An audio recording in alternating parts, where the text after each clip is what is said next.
Hola, soy Felipe Zapata. Les quiero mostrar un resumen del comportamiento de la COVID-19 en Colombia basado en datos del Instituto Nacional de Salud. Lo primero es mostrar cómo están consolidados y compilados los datos. A la izquierda vemos una tabla que recopila tres métricas principales. Una es los casos confirmados, la otra es los fallecimientos debido a la COVID-19 desde el 21 de marzo, que fue el primer caso, y los casos descartados acumulados, que son aquellos casos sospechosos que presentaron síntomas o que fueron llevados a un tratamiento hospitalario pero que resultaron negativos para COVID-19 y para el nuevo coronavirus. Poner un contexto temporal. En este caso, el Instituto Nacional de Salud reporta unos modelos epidemiológicos para poder establecer unas fechas de los picos de infección para diferentes métricas. En este caso muestra dos escenarios para dos métricas distintas. Una es los casos que entran a la unidad de cuidados intensivos, la otra son los fallecimientos semanales. El primer escenario es los gobiernos no toman ninguna medida, no se hace absolutamente nada. Y el segundo caso en cada una de las métricas es tomando una medida de cuarentena y de restricciones y de prevención en este caso. Para poder ingresar a estos datos es muy fácil. Si ustedes entran al sitio del Instituto Nacional de Salud, Google, pueden entrar INS Coronavirus Colombia, entran a esta página donde les muestra el consolidado. Dentro de la pestaña municipio hay un botón que dice reportes de modelos capitales y ahí les permite descargar el reporte en Word que contiene los datos de las fechas, de los valores y también un archivo de Excel que es el que calcula el modelo, y les advierto que es un poco grande, por lo cual tienen que esperar a que descargue un ratico. Entonces, las dos fechas estimadas de los picos, para que tengamos también un contexto temporal, es que no, en los modelos no hemos llegado al pico de infección. Para Bogotá se estima que con la cuarentena sea del 12 de junio, para Medellín se estima que sea del 30 de mayo. Como los escenarios son conservadores y son el peor escenario posible, entonces hay unas cifras de posibles muertes que obviamente son muy altas y se ha demostrado a nivel mundial que estos modelos obviamente van hacia el peor escenario posible, pero así es como se preparan los gobiernos en términos de infraestructura para poder responder.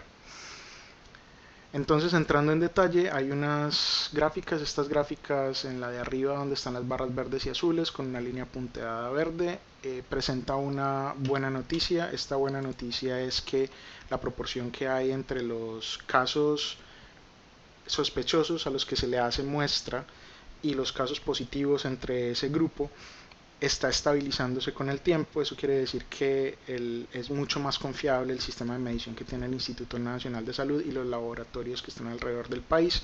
Si uno toma el consolidado o el acumulado desde el 29 de febrero hasta el 1 de mayo, en ambos casos, de los casos sospechosos versus los positivos, se empieza a estabilizar en un 5.7% desde los últimos 3 días, y en el caso diario está entre el 5 y el 5.5 y 6.5%, y esto también es positivo porque muestra que se empieza a estabilizar.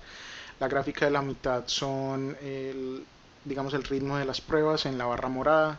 Ha habido mucha variabilidad, sin embargo en los últimos 3-4 días ha empezado a haber una constancia en el número de pruebas por encima de las 4.000 por día. El dato notable del día 1 de mayo es que entre el 30 de abril y el 1 de mayo hubo un aumento de casos de 500 casos confirmados. Esto hay que ponerlo en contexto con los promedios, hay que esperar hasta la otra semana, no nos podemos alarmar todavía, hay que ponerlo en contexto a lo que se vaya a reportar al día martes y de ahí hacer los respectivos promedios.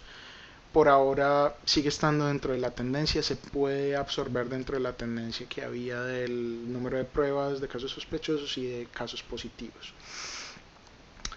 En el caso De ese ritmo de pruebas, entonces el profesor Diego Rosselli de la Universidad Javeriana presenta dos gráficas, una comparando Colombia con otros países. Colombia está en el grupo general de países donde hay una tendencia, una gráfica de tendencia, estamos en la mitad. Lo compara con dos países como Qatar y Singapur, y en esos casos hay que mencionar que él dice esto está abierto a interpretaciones. Sin embargo, hay que mencionar que esos dos países son países musulmanes, altamente musulmanes. Eso quiere decir que hay unos factores sociales que también habría que analizar, adicional a los factores biológicos de la población, que están en términos de los sistemas inmunes y del metabolismo, y adicionalmente las medidas que se hayan tomado en cada uno de los países. La segunda gráfica la reportó el día de hoy. Esa gráfica sí quiere mostrar dos cosas: una, que la tasa de crecimiento diario de infección ha aumentado o ha empezado a aumentar desde el 11 de abril y no ha dejado de aumentar. De hecho, el día de hoy aumentó mucho más de lo normal, de lo que venía en el promedio, y es algo para hacerle seguimiento.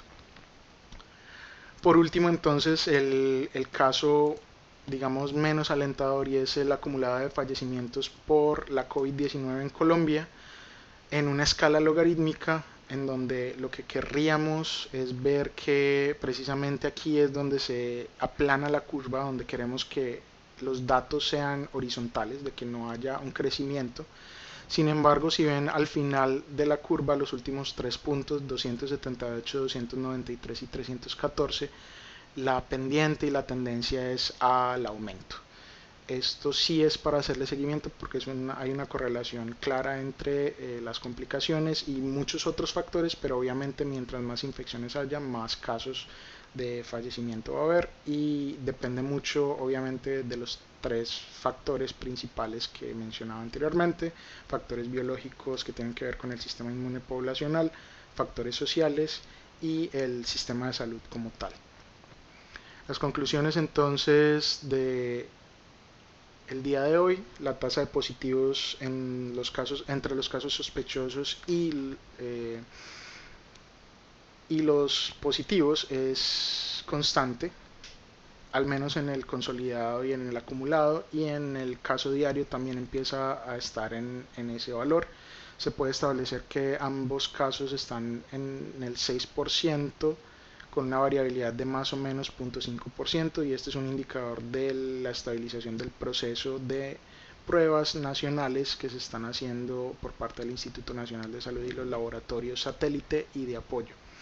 Aunque hubo un salto en los casos declarados como positivos el 30 de abril, sigue estando dentro de la tendencia. Tenemos que esperar hasta el martes para meterlo dentro de los promedios, todavía no es momento de alarmarnos.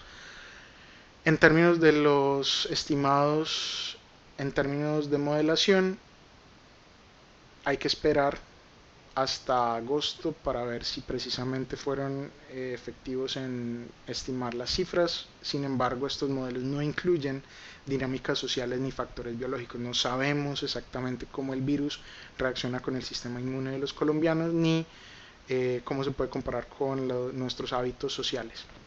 Entonces podríamos esperar que haya infecciones hasta septiembre, por ejemplo, y es una opinión personal.